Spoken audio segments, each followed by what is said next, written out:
Petrópolis, olá assinante da TV Petrópolis. Agora não é mais Rede Petrópolis Televisão, e sim TV Petrópolis. Olá, amigo internauta do Facebook, do YouTube, das demais redes sociais. Está começando mais um programa da série Dossiê História, um programa eminentemente cultural. Programação transmitida ao vivo pelo canal 10 da Tech Cable, TV Petrópolis, às quartas-feiras, a partir de 21h30. Nossas reprises são aos domingos, a partir de 9h da manhã. Além do sinal Tech Cable, você também poderá assistir nossa programação em tempo real pelo Facebook, na página da TV Petrópolis. Digite TV Petrópolis, canal 10, no campo de busca do Face e acesse a nossa página. E para você que já está ligado em nossa programação pelo Facebook, pode dar um alô para nós. Hoje estaremos aqui fazendo uma entrevista com um jovem de 12 anos, campeão mundial de clubes. E se você quiser interagir conosco, principalmente a torcida do Vasco da Gama, estaremos aqui. Será um prazer tê-los conosco. Nossa programação já passada é transmitida também pela nossa página no YouTube.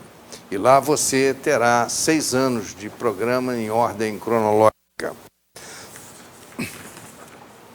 Se gostar, sempre deixe um like para nós e a produção do programa agradece. Em nossa página você encontrará sempre temas variados e direcionados à informação de notícias, assuntos históricos, culturais, políticos, atualidades, servindo sempre como indutor à pesquisa acadêmica e ao entretenimento do internauta.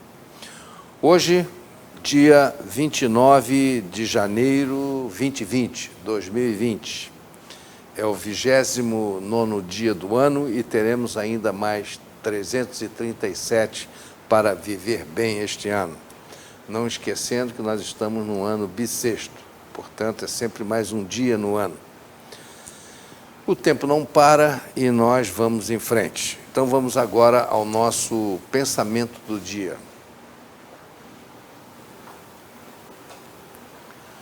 Nós nascemos sozinhos, nós vivemos sozinhos, nós morremos sozinhos, e qualquer coisa neste intervalo que possa nos dar a ilusão de que não estamos sós, nós os agarramos a ela.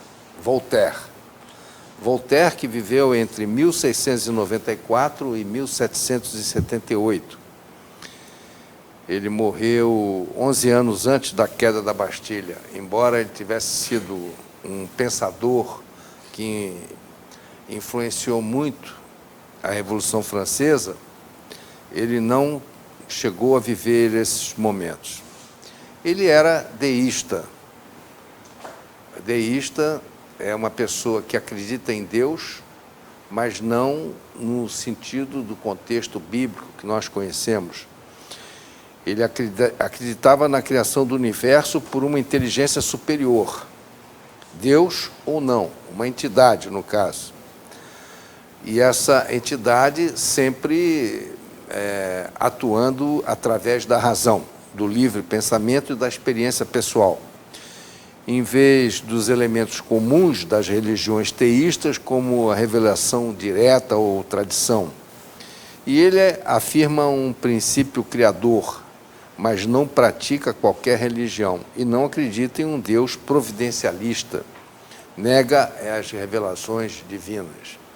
Muitos pensadores influenciaram Voltaire, desde a Grécia Antiga, inclusive Zaratustra.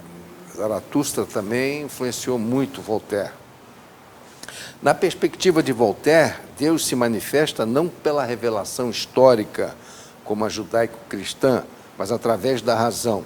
E ele acreditava em Deus e refutava aqueles que negavam a existência como uma proposição absurda, mas não acreditava na vida metafísica e ficava restrito aos limites da natureza. Bom, Voltaire era um pseudônimo e ele, na realidade, chamava-se François-Marie Arouet. O pseudônimo literário era Voltaire, que foi utilizado pela primeira vez por uma obra teatral, Édipos, que não era nada de brilhante, mas era uma adaptação para o teatro que ele fez. E ele adaptou a tragédia grega Édipos, o Rei, escrita por Sófocles, lá por volta de 427 a.C. Voltaire era poeta, dramaturgo e historiador. Voltaire foi um pensador de sua época, influenciado pelo iluminismo, sendo um dos pais deste movimento. Opôs-se à intolerância religiosa, combateu a monarquia absolutista. O conjunto de ideias de Voltaire constitui uma tendência de pensamento conhecida como liberalismo. Exprime em seus textos a preocupação da liberdade, sobretudo do pensar. Era crítico da censura e da escolástica. A escolástica era uma filosofia medieval que foi conduzida pelo pensamento de São Tomás de Aquino. No pensamento acima, ele deixa claro que o homem é parte da natureza em si mesmo, sem dependência de seus grupamentos sociais. Aí está o fundamento de que os iluministas não acreditavam na família e nem nos grupos sociais. E isso veio a influenciar posteriormente as comunas de Paris, as comunas da Revolução Francesa e, posteriormente, os comunistas, que sempre tentaram destruir a família, fazendo com que os filhos fossem servos do Estado. E daí vem esse princípio, vem lá de trás. O comunismo não inventou nada, já trouxe tudo pronto pela cabeça dos pensadores de séculos anteriores. Nós já vimos essa matéria aqui algumas vezes. Muito bem, estamos aqui então, passando mais a um tópico, o dia 29 de janeiro na história, e eu vou pedir a vinheta.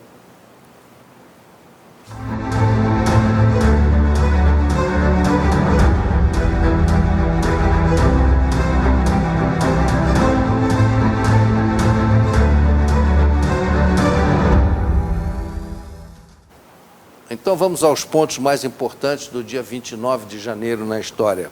904 depois de Cristo, Sérgio III, ele interrompe sua aposentadoria para assumir o papado do deposto antipapa Cristóvão.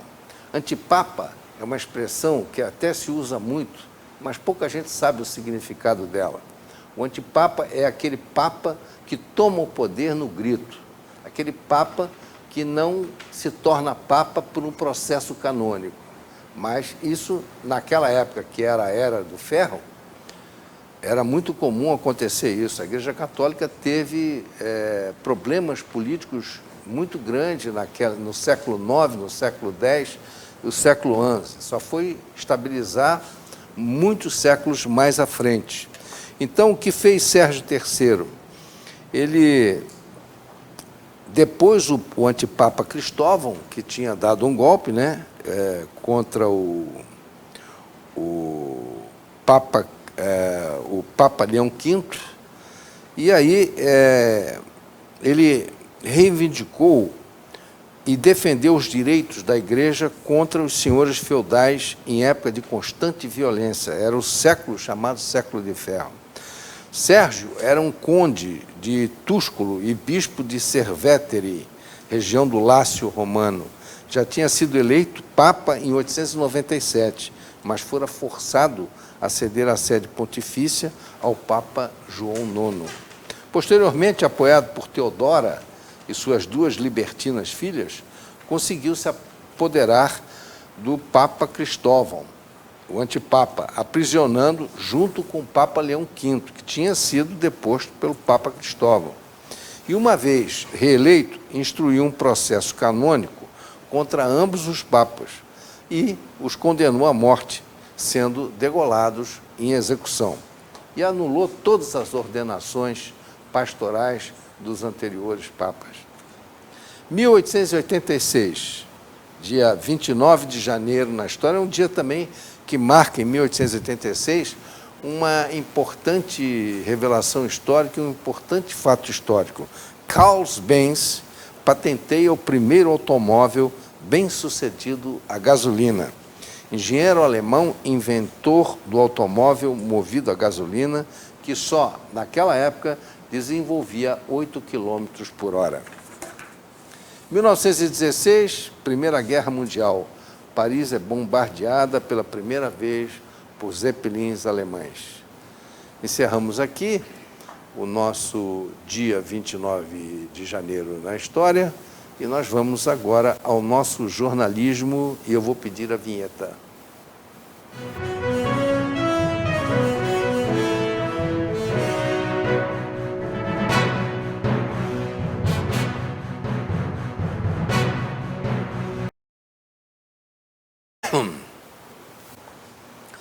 Coronavírus, detectado na cidade de Wuhan, na província de Hubei.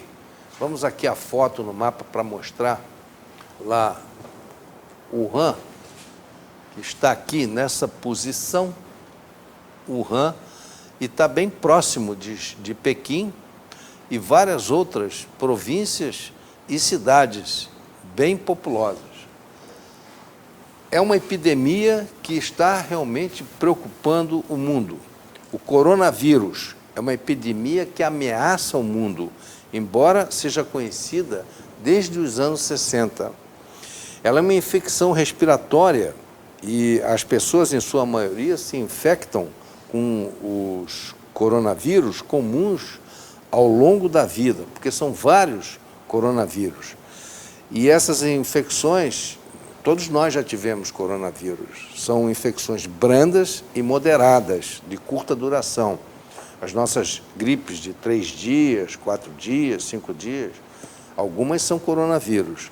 Mas entre os coronavírus, encontra-se também o vírus causador da forma de pneumonia atípica grave conhecida por SARS. Síndrome, isso é uma sigla internacional, SARS. S-A-R-S, SARS, Síndrome Respiratória Aguda Grave. É exatamente essa epidemia que pegou agora na China. Mas entre os coronavírus encontra-se também o vírus causador da forma de pneumonia típica. Bom, isso eu já falei aqui. São sintomas semelhantes aos da gripe, como febre, dores de cabeça, calafrios e dores musculares. Mas a doença SARS é muito grave e muito mais grave do que a maioria das outras infecções coronavírus.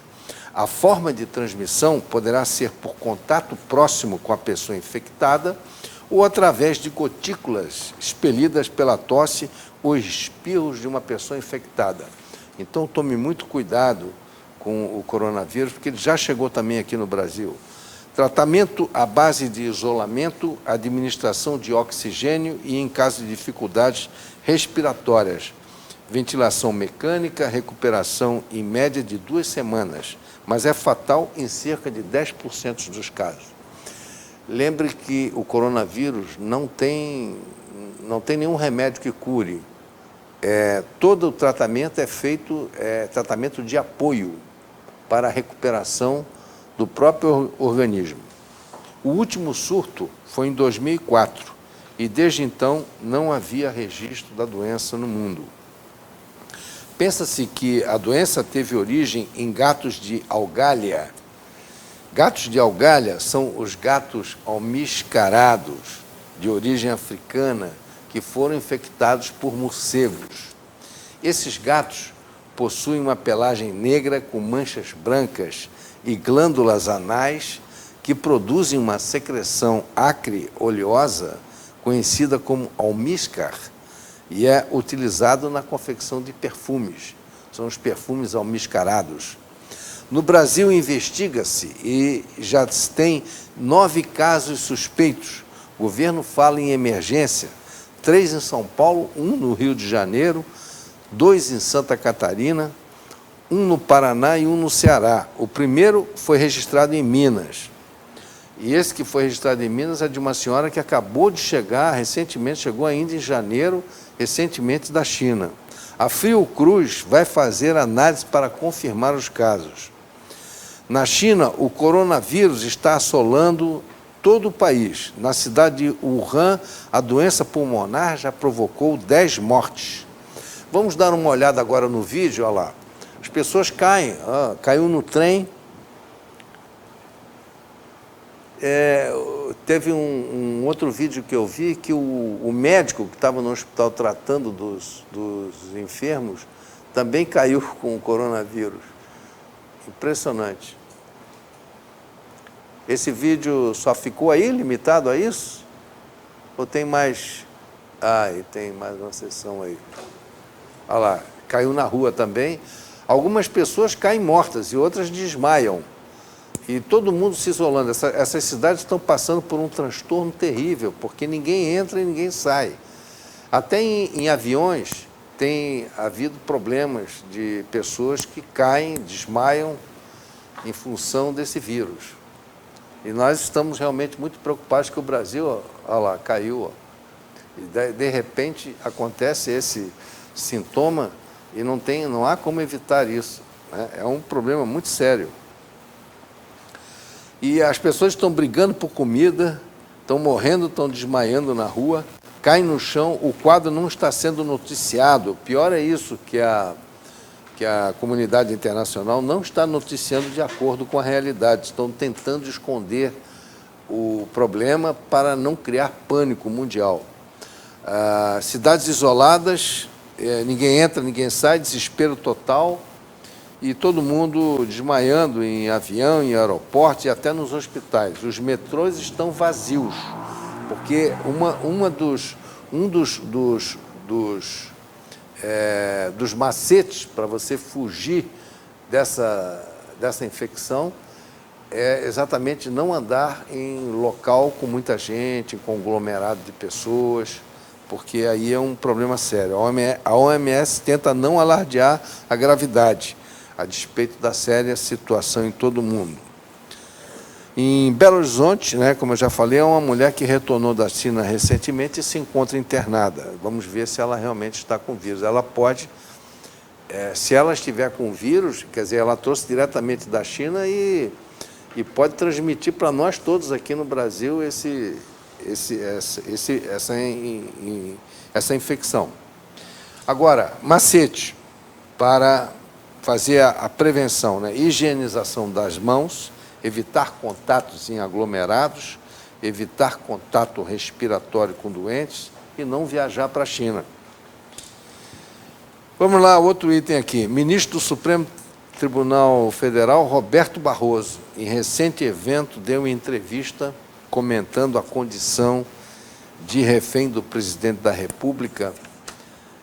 Cada vez mais estarão aprisionados, sejam eles de que matiz for ideológica, eles estarão num emaranhado de leis e casuísmos do Supremo Tribunal Federal e do Congresso Nacional também. A situação é muito séria, a situação institucional do Brasil é muito séria. Não dá para continuar nesse sistema presidencialista.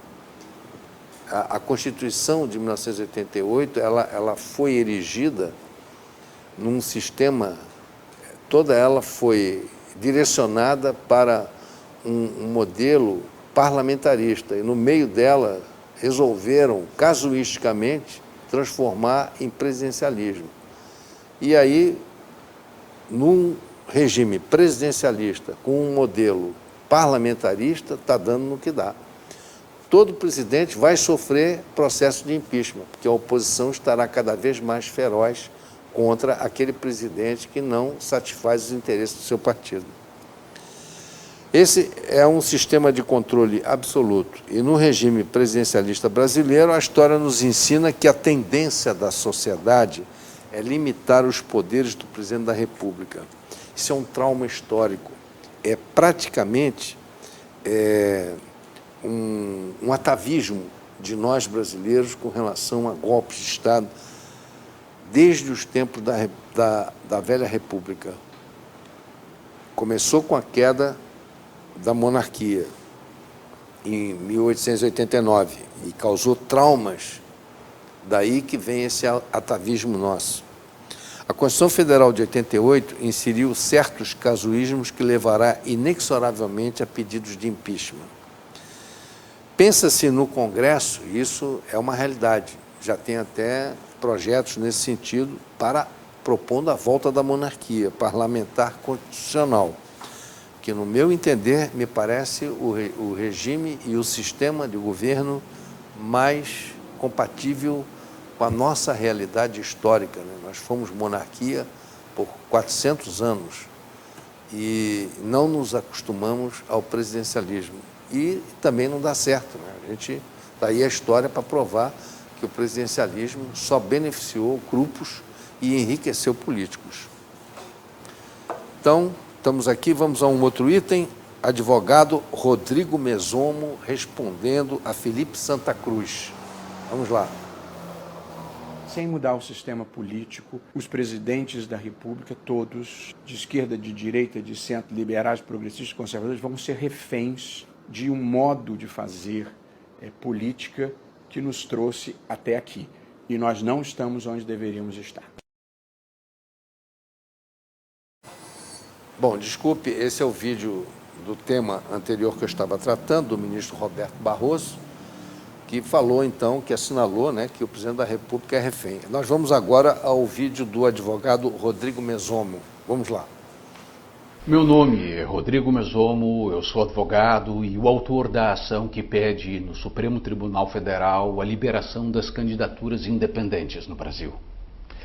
Esta semana, o senhor Felipe Santa Cruz, presidente da UOB, ingressou no Supremo Tribunal Federal com uma petição pedindo que as candidaturas independentes sejam negadas, que o pedido seja considerado improcedente.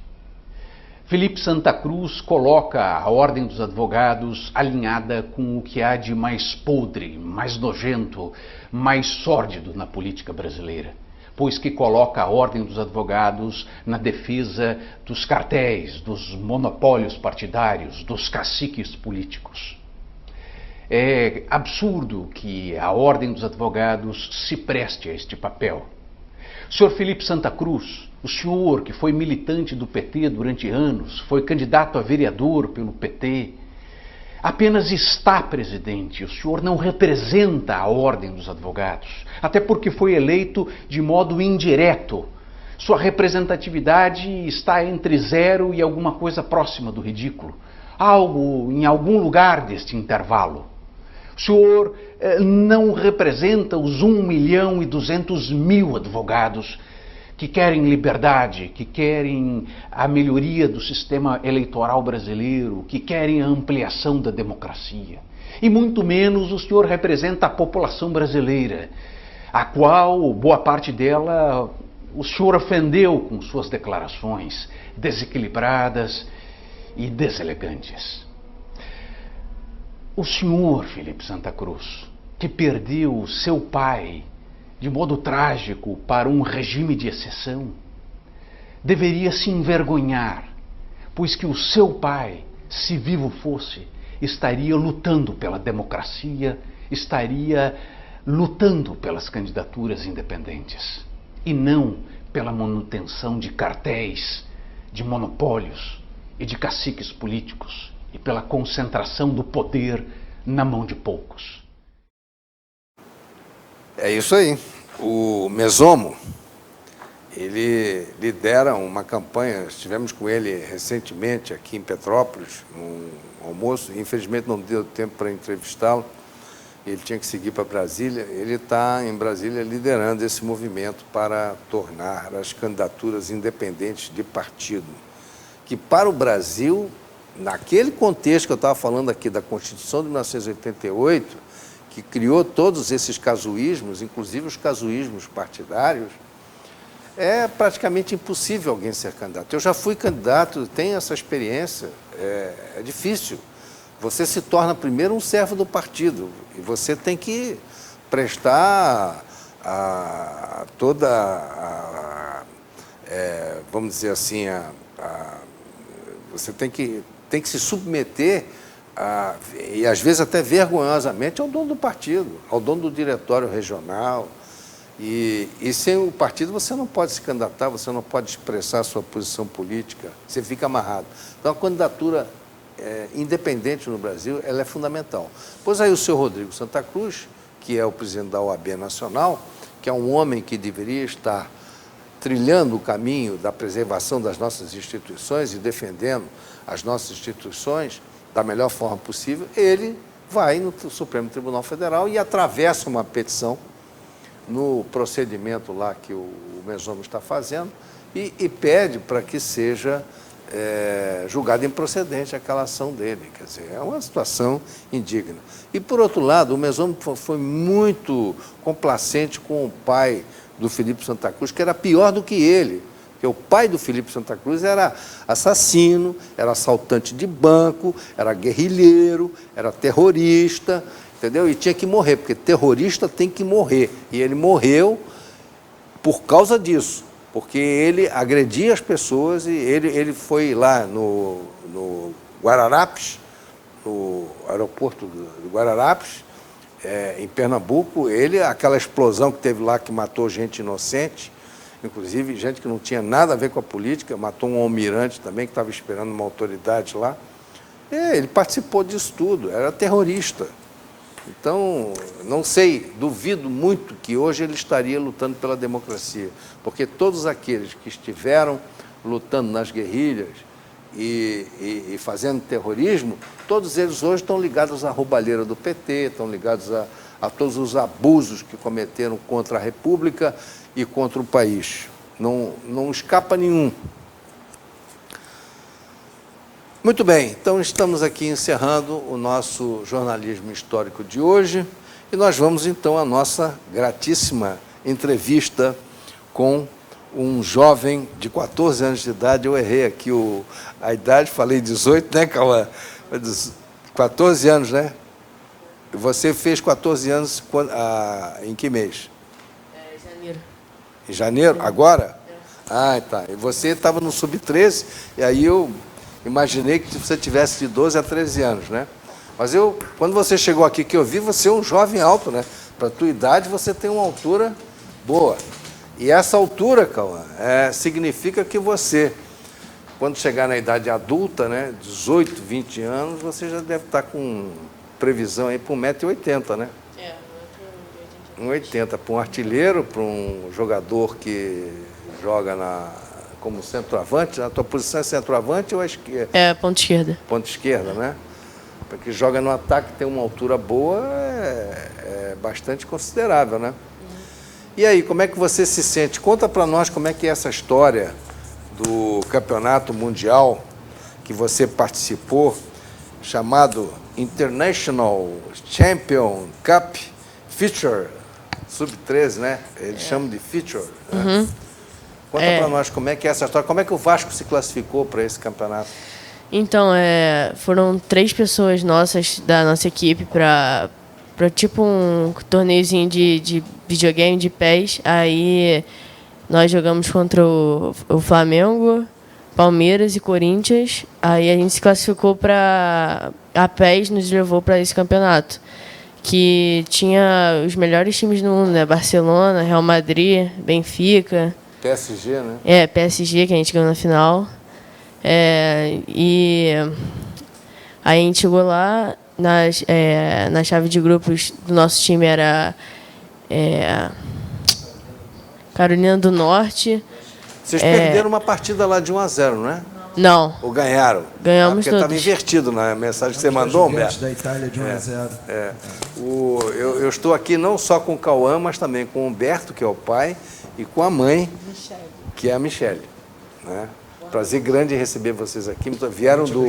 Vieram de Niterói para cá, eles não moram em Petrópolis, né? Vieram de Niterói. Essa entrevista aqui já é a terceira, essa é a 4ª vez, já teve 3 adiamentos, né? Por circunstâncias, né? Chuva, o trabalho, até mesmo o treinamento dele, infelizmente, mas graças a Deus estamos aqui hoje com muita honra. Beleza. Bom, então, calma, continuando aí, aí vocês foram para lá e ganharam todas as partidas, né? Todas. E você, na posição de artilharia, você ficou como? Segundo. Vice-artilheiro do Vasco ou do campeonato? Do campeonato. Do campeonato mundial? Vice-artilheiro. Quantos gols você fez lá? 2. 2 gols? 2 gols. E o artilheiro tinha 4. Tinha 4? Mas você jogou para a equipe também, né? Isso é que importa, né? Vamos ver aqui Pedir para o manager aí rodar um vídeo para a gente. Pode rodar um vídeo aí do trabalho dele de exercício. Isso é lá no Vasco, né? Na academia. Mas é uma atividade especial para... É um personal que ele faz nas férias. Enquanto o Vasco está de férias, ele continua fazendo personal. E ele treina onde? É lá no CT do Vasco? A gente treinava no passado lá em Nova Iguaçu, lá em Norte Sul, lá em Austin. Em Austin, é? É. E por que tão longe assim? Porque o Vasco tem, né? Tem vários, né? Não tem muito dinheiro, mas aí conseguiu, tipo, colocar um CT bom lá. É muito longe, né? Mas... Agora, uma coisa também, Humberto, que eu estranhei foi que houve pouca divulgação desse evento lá em Miami, né? O evento foi bem divulgado no mundo, né? A PES promoveu e 3 atletas do Vasco, Riquelme, Thiago e Biel, venceram esse torneio, né, de videogame, mas lá foi um campeonato com os melhores times do mundo, campo de 11, e o Vasco teve um desempenho maravilhoso. E mostra que as nossas categorias de base não estão tão ruins assim como gostam de pintar. O Vasco foi campeão do mundo, sim, né? Pois ganhou do PSG, do Chivas, da Juventus. Enquanto o Flamengo perdeu o campeonato do mundo, nós ganhamos e é o em único dezembro título mundial que a base do Vasco tem, né? Com esses meninos da geração 2006, que são meninos maravilhosos que despontam aí no cenário nacional em breve. Verdade. E a perspectiva, como é que você como pai vê a perspectiva do teu filho? Eu e a Michelle somos muito unidos, graças a Deus, em relação a tudo que acontece na vida do Cauã. O que nós vemos é o sonho dele. Enquanto ele quiser esse sonho, nós vamos estar apoiando. Eu não posso garantir que meu filho com 17, 18 anos vai ser um jogador de futebol. Mas eu garanto que enquanto o sonho dele ele tiver desempenho para isso, e com estudo principalmente, né, nós vamos estar apoiando. Esse é um outro capítulo que eu queria tocar aqui, a questão do estudo dele, né? Como é que você desenvolve isso aí? Ele tá cursando que série? Ele agora foi para o 9º ano.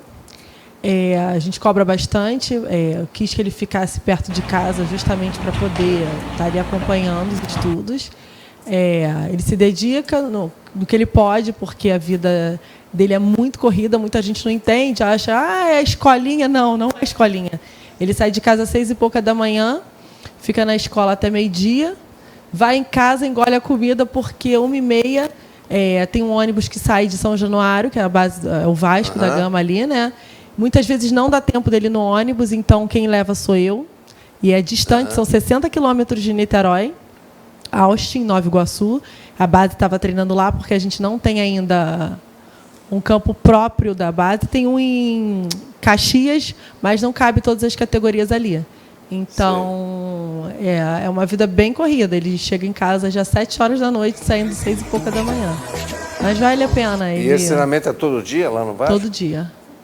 Todo dia. E ele, até ano durante passado... Durante o ano disputam vários campeonatos? Vários. É o campeonato carioca, que a gente chama de metropolitano. É um campeonato carioca.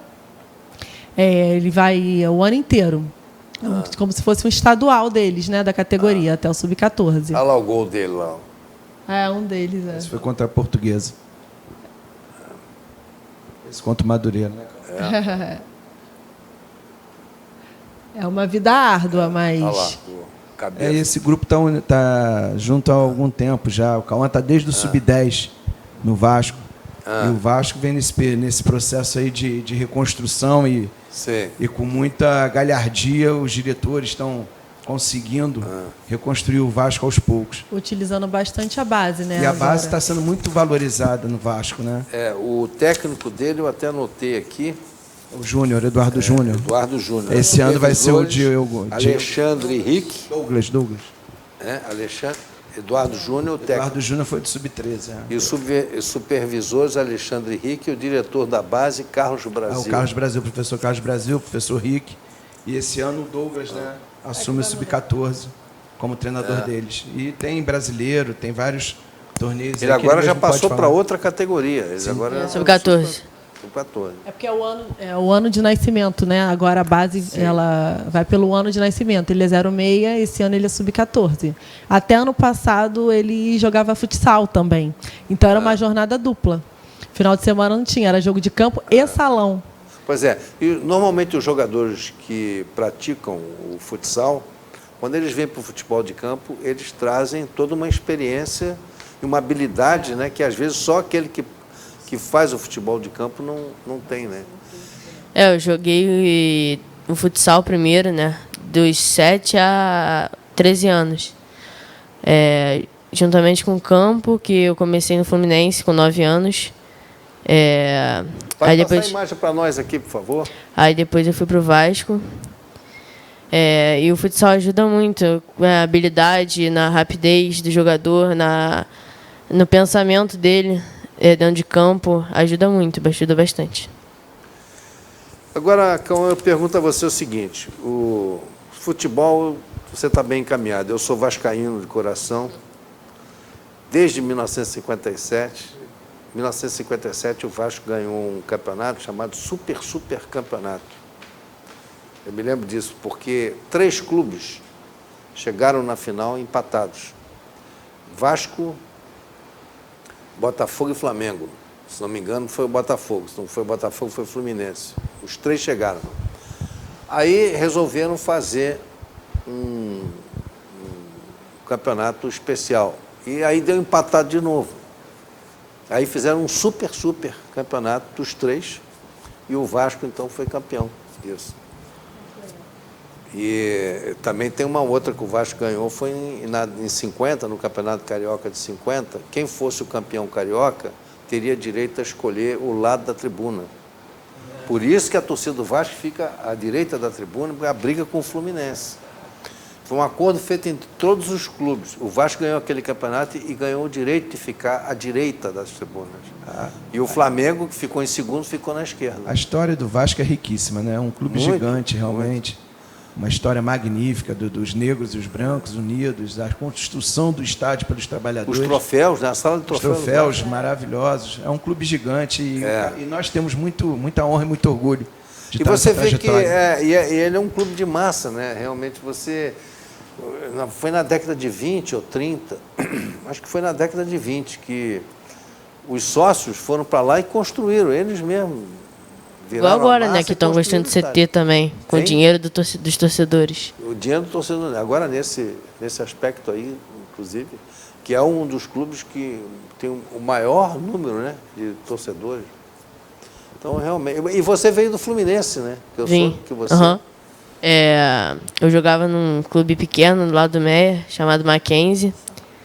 Aí, depois, fiquei 1 ano no Mackenzie, joguei contra um clube chamado Montanha. Aí, eu meti 3 gols naquele jogo.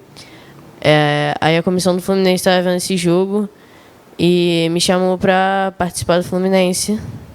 Fazer um treino lá, aí acabei fazendo e ficando. Eles gostaram do jogo.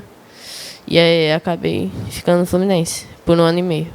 1 ano e meio no Fluminense. E aí do Fluminense você foi para o Vasco. Isso. Agora, eu sei que no futebol você está muito bem. E eu pergunto nos estudos, o que você mais gosta no colégio de estudar? Gosto da educação física. Tá certo. Normal, né? Tá certo. Mas é bem difícil também com minha vida, corrida. Estudar, tipo, chego em casa só 7 horas da noite, assim, a maioria das vezes, né? Que tem vezes que eu chego 8 horas, tenho que comer, tomar banho, dormir, às vezes nunca dá tempo de nada. É bem difícil, né? Mas eu tento fazer o melhor. As pessoas só veem o lado bom da coisa, né? Só, que jogador de futebol é rico, milionário. Não é, né? Não é assim, é uma rotina, né, sacrificante. Tem uma parte por trás para isso, para vencer, né? Um percentual bem baixo, ganha bem, tem muito jogador, mas... E no pensamento deles, nós temos muita conversa dentro de casa, né? E o foco deles, e vejo outras crianças também que lá estão, né, de outros clubes, com irmãos, que são crianças maravilhosas, é sempre o foco de defender a seleção, de entrar no Maracanã e brilhar. Eles vão construindo uma história bonita.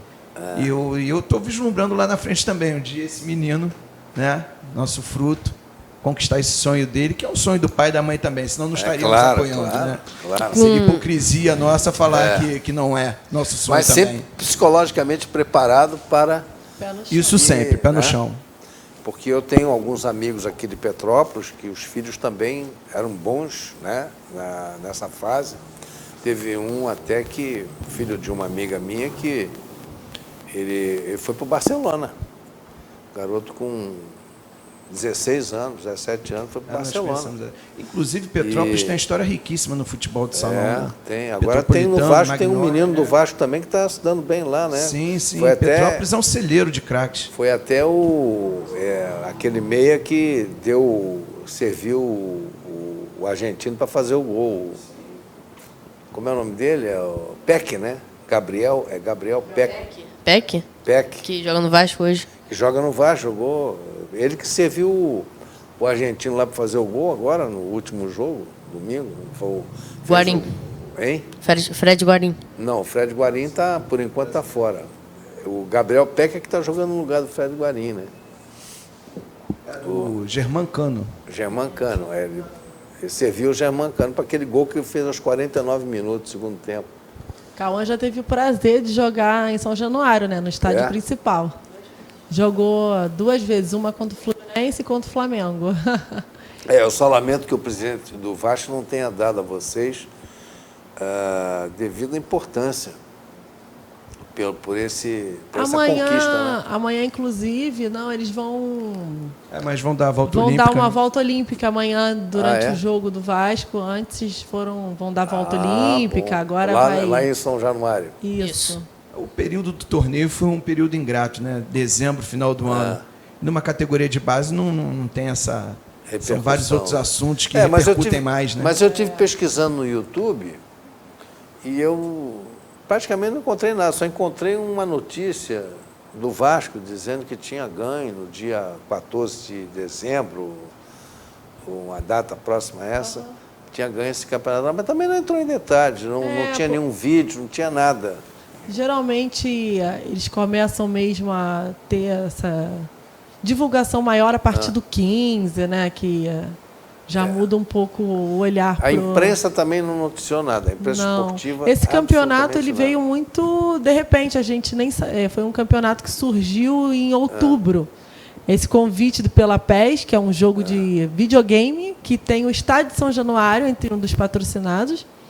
Por isso que o Vasco foi convidado. E eles fizeram uma votação entre os meninos durante um treino para poder quem jogava mais videogame. As redes sociais da torcida, o Vasco tem o www.netvasco.com.br, que acompanhou. Eu, por exemplo, fui nessa viagem para acompanhar o torneio, né?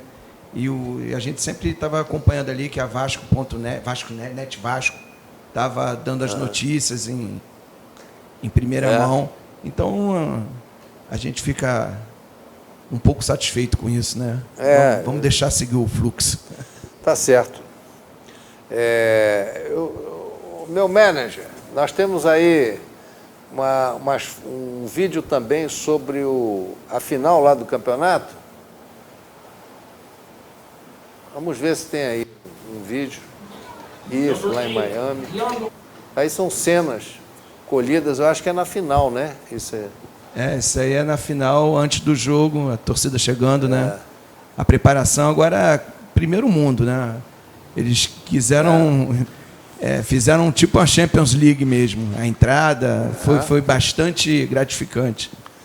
E eles dão muito valor, né, esse campeonato dos Estados meninos, Unidos, né? eu posso garantir que daqui a 5 anos os Estados Unidos vai estar competindo em alto nível.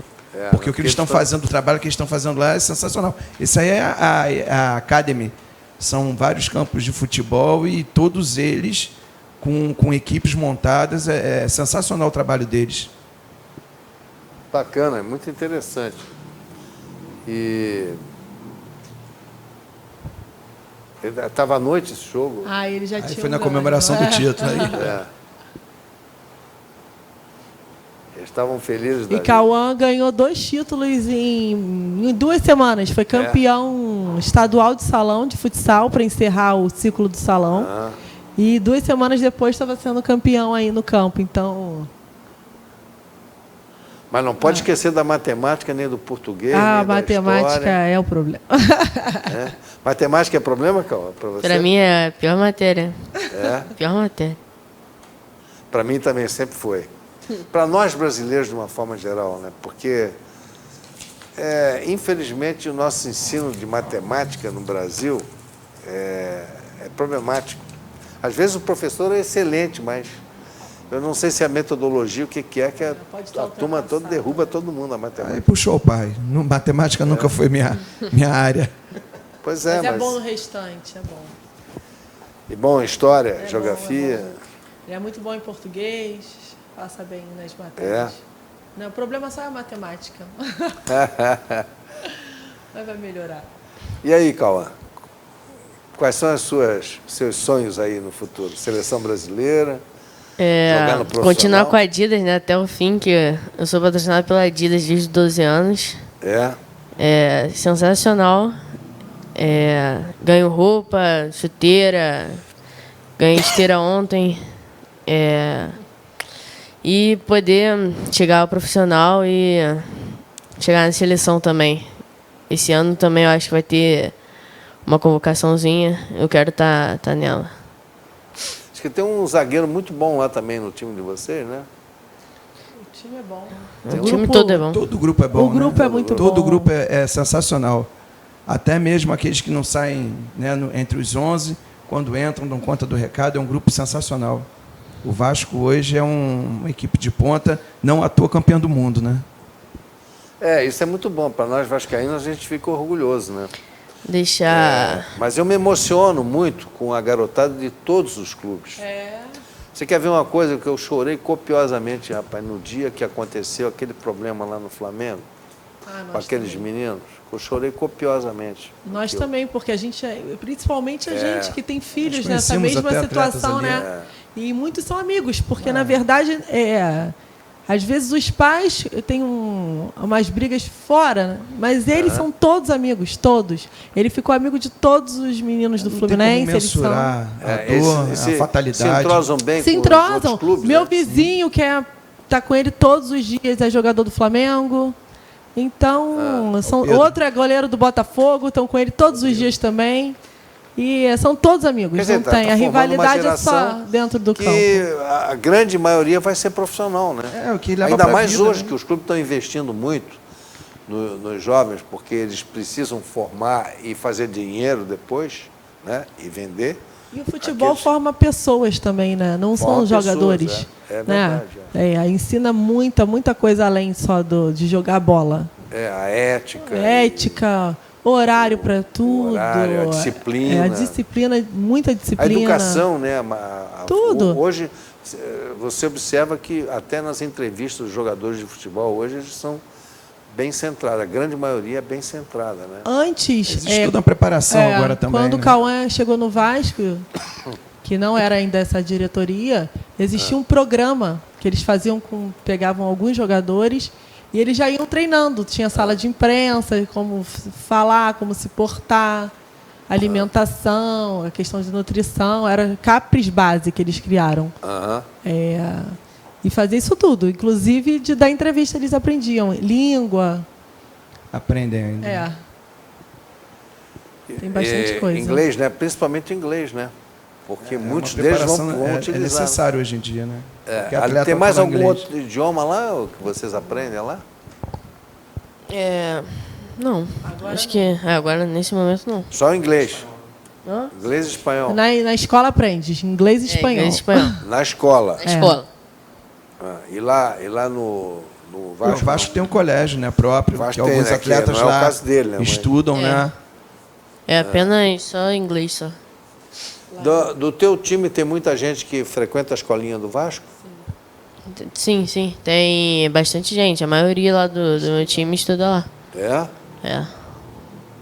É porque nem todo mundo tem a possibilidade de de ter levar, de buscar, assim, deixa eles lá na escola E dali eles já almoçam, porque tem um refeitório dentro do Vasco. E depois do almoço, ele já tem o ônibus que leva para os treinos. E no retorno tem a janta também. Então, os atletas fazem tudo lá dentro do clube, né? O grande público não tem noção exata do que é uma base. São vários profissionais capacitados, é um trabalho árduo do dia a dia, logística. É uma coisa assim, realmente, de quem não está lá dentro não tem a menor noção do que seja. É muito, muito, muito complicado, mas é muito gratificante. Essa luta, essa conquista do dia a dia. Principalmente o Vasco da Gama, que era um clube que a base já vinha há muitos anos abandonada, tanto é que nós fizemos poucos jogadores ao longo desses últimos 15 anos, fizemos poucos jogadores profissionais, dentro do contexto que era. Mas de uns anos para cá, eu tenho notado que a base não só tem sido objeto de dedicação do clube, como os resultados estão aparecendo, né? Só dá a chance de abrir o espaço, né? Porque a base é o grande tesouro de qualquer clube grande. É verdade. E a verdade é que os clubes hoje, a grande maioria, né, passam por dificuldades financeiras. Muito. E tem ali grande chance, né, com os atletas da casa que são criados ali, que crescem dentro do clube. Eu acho que agora, mais do que nunca, é a hora da base aparecer, né? É verdade. E ajudar o clube a sair dessa, porque a gente crê que os clubes vão... Outros clubes, não só o Flamengo hoje, que tem essa parte financeira diferenciada, né? Mas que o Vasco volte a se estruturar, se reerguer financeiramente, com a ajuda da base, né? Tem muito menino bom para sair dali. É verdade. A gente acompanha não só a categoria do Cauã, como nós estamos ali todo dia, a gente tem uma visão geral de outras categorias, né? Que tem muito menino bom para sair dali. Só olharem com carinho. O Vasco pode estar nessa parte financeira ruim, mas é muito bom você jogar lá com todo mundo, a comissão técnica. Tem um também que eu adoro, que é o roupeiro, Zé Urso, muito engraçado. O Vasco, né, não paga, não tá com salário atrasado, sofrendo isso, mas ele sempre está lá sorrindo com todo mundo, brincando com todo mundo. Isso é gratificante, todo mundo sorrindo. Aliás, esse é um problema sério do Vasco desde aquele período do Eurico Miranda, que ele ganhou aquela Copa Sul-Americana, né, e ganhou a Libertadores. Ele montou um time grande e teve um patrocínio de uma empresa americana também, um grupo, né, de norte-americanos que investiu no Vasco. Mas houve uma briga entre eles e, de repente, eles tiraram o patrocínio, tiraram todo o investimento que faziam no Vasco e o Eurico ficou sem apoio, né? E aí a dívida começou a crescer, uma dívida hoje de 600 milhões, né? Mas o trabalho tem que começar do zero, né? E eles estão buscando. Eu acredito que vai dar tudo sob certo. Controle. A gente sabe vai ter eleição agora, que a torcida hoje estão votando se vão ser eleições diretas ou não. Exatamente. Eu acho que qualquer candidato que estiver ali à frente do Vasco vai estar com boa intenção e a gente está ajudando ali, apoiando e essa base alavancando cada vez mais o gigante, né? E o que as pessoas não conhecem é o que ele estava falando agora. O Vasco tem uma coisa que é bem diferenciada de outros clubes. Assim, o Vasco, a gente se sente muito em casa. A gente conhece todo mundo. A gente já chega na portaria, todo mundo conhece meu filho, a gente conhece todo mundo, vai na lanchonete. Então, assim, é uma grande família o Vasco. Para quem está ali todo dia, como nós estamos há alguns anos, 4 anos. E tem um grande restaurante lá, né? O restaurante do Almirante tem uma comida maravilhosa lá, né? Nós deixamos na mão do Cauã. Cauã recebeu algumas sondagens, nós viramos para ele e falamos: Cauã, o que você quer? Vasco. E eu estou para ir lá. Inclusive, nós estamos vamos combinar para almoçar lá no restaurante. Pois nós estamos combinando um grupo aqui, descer de van, né? Porque aí a gente pode descer mais à vontade, tomar um vinho. Tem um tour maravilhoso lá no Vasco agora, sensacional. Eles fazem um tour guiado. E aí levam, quem quer, acho que são todos os dias, Pelo menos a gente está lá, está sempre um tour com... E eu tenho que ir lá também para reativar o meu título de sócio. Lá. Importante.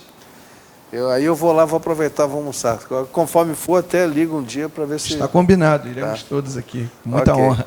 Olha, muito obrigado pela presença de vocês. Nós que agradecemos. Nosso programa está encerrando, estamos em cima da hora. Eu quero também agradecer aos telespectadores pela atenção que nos dispensaram hoje.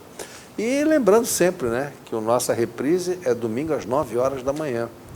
E poderá assistir não só pela Tech Cable, como também pelo Facebook. Uma boa noite a todos, até a próxima semana e muito obrigado pela presença de vocês. Obrigado a você. Obrigado a você. Nós que agradecemos.